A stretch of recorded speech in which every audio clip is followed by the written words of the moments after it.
औद्योगिक पट्ट्यातून जाणाऱ्या तळेगाव चाकण शिक्रापूर महामार्गावरील वाहतूक कोंडी सोडवण्यासाठी महाराष्ट्र राज्य पायाभूत सुविधा विकास महामंडळामार्फत MSIDC 4 पदरी उन्नत मार्ग बांधण्यात येणार आहे। हे काम खासगीकरणाच्या माध्यमातून सार्वजनिक खासगी भागीदारी PPP तत्वावर करण्याचं नियोजित आहे। त्याची निविदा प्रक्रिया अंतिम टप्प्यात असल्याचे सार्वजनिक बांधकाम मंत्री शिवेंद्रसिंहराजे भोसले यांनी लेखी उत्तरात सांगितले। भाजपचे विधान परिषद आमदार योगेश टिळेकर यांनी तळेगाव चाकण शिक्रापूर मार्गाबाबत तारांकित प्रश्न विचारला होता। टोल मुक्तीनंतर तळेगाव चाकण शिक्रापूर महामार्गावर वाहनांची वाहतूक वाढल्यामुळे महामार्गाची दुरवस्था झाली आहे। महामार्गाच्या देखभालीकडे दुर्लक्ष झाले।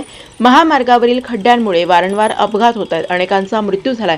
वाहतूक कोंडीमुळे प्रवासी वाहन चालकांसह रस्त्यालगतच्या स्थानिक गावकऱ्यांना अनेक समस्यांना सामोरे जावे लागत आहे। महामार्गाची दुरवस्था दूर करण्याच्या दृष्टीने कोणती कार्यवाही केली आहे असे विविध प्रश्न आमदार योगेश टिळेकर यांनी विचारले होते। त्याला सार्वजनिक बांधकाम मंत्री शिवेंद्रसिंहराजे भोसले यांनी लेखी उत्तर दिले आहे। तळेगाव चाकण शिक्रापूर रस्त्याची देखभाल सन 2015 ते 2022 या काळात राष्ट्रीय महामार्गामार्फत करण्यात येत होती। सन 2022 नंतर भारतीय रस्ते परिवहन व महामार्ग मंत्रालयाच्या करारनाम्यानुसार हा रस्ता 5 डिसेंबर 2024 पासून महाराष्ट्र राज्य पायाभूत सुविधा विकास महामंडळाकडे हस्तांतरित झालाय।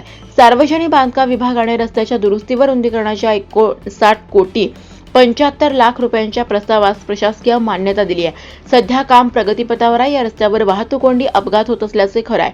तळेगाव चाकण शिक्रापूर राष्ट्रीय महामार्ग 548D हा रस्ता रांजणगाव चाकण तळेगाव दाभाडे मुंबई MIDCतील प्रवासी औद्योगिक वाहतुकीसाठी अत्यंत महत्त्वाचा आहे। सर्व अवजड व स्थानिक वाहतूक या रस्त्यावरून होते, त्यामुळे वाहतूक कोंडी होते।